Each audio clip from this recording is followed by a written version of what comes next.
This video covers the CareerOneStop website and how you could use it for your career research project. There are a couple of ways to get to CareerOneStop. You can get there from the Sci-Fair Library webpage or just Google it. The first thing to notice is that CareerOneStop is sponsored by the U.S. Department of Labor and published by the state of Minnesota.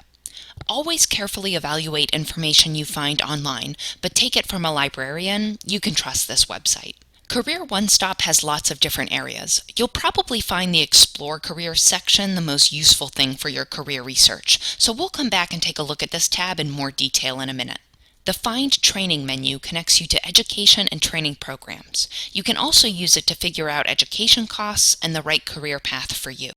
The Job Search menu has tools to help you find a job. Search for jobs anywhere in the country, or find help with resumes, cover letters, and interview skills. The Find Local Help menu will connect you to community resources like special programs, workforce development, unemployment benefits, and other community services. The Toolkit has some great ways to explore careers, like comparison tools and industry information. Also check out the Resources For menu. There are resources specifically for veterans, young adults and older workers, workers with disabilities, and more. Let's revisit the Explore Careers menu. There are helpful tools here to assess which career is right for you and research different industries. But to get in-depth information on a career, use the Occupation Profile search. Type in the career you're researching. There will be some autocomplete suggestions, but if you don't see your career match, just ignore them for now. You can type in a specific city or zip code for location, but start broad by using Texas as your location. If you didn't choose one of the autocomplete suggestions, choose your specific career match on the next page. If you still don't see what you're looking for, use something more general. For example, if I wanted to be a neonatal nurse, I would probably choose the Registered Nurses page and look for more detailed information on neonatal nursing further along in my research.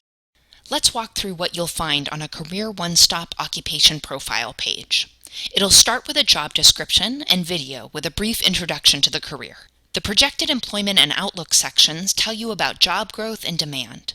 You can start searching for jobs right away using the Find Job Openings option in Outlook. If you chose a state in the Occupation Profile search, you can compare that state's data to national data in projected employment.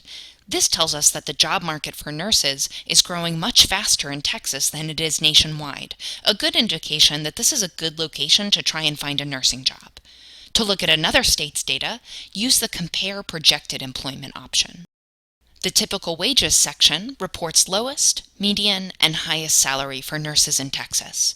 If you click See More Wages, you'll get a chart comparing those to wages across the U.S. and in specific metro areas in Texas.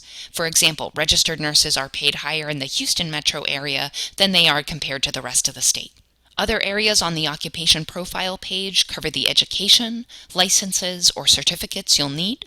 You'll also learn about the activities you'd be doing day-to-day on the job, as well as the knowledge, skills, and abilities you'll want to develop to succeed in that career. Finally, you'll see some related occupations to explore similar careers that might interest you. To download everything from your occupation profile, use the Download menu at the bottom of the page to save it as a PDF. Just note that it won't save the employment or wage comparison charts. We'll cover how to cite an occupation profile page in MLA format in another video. If you have questions about CareerOneStop or career research, contact a librarian.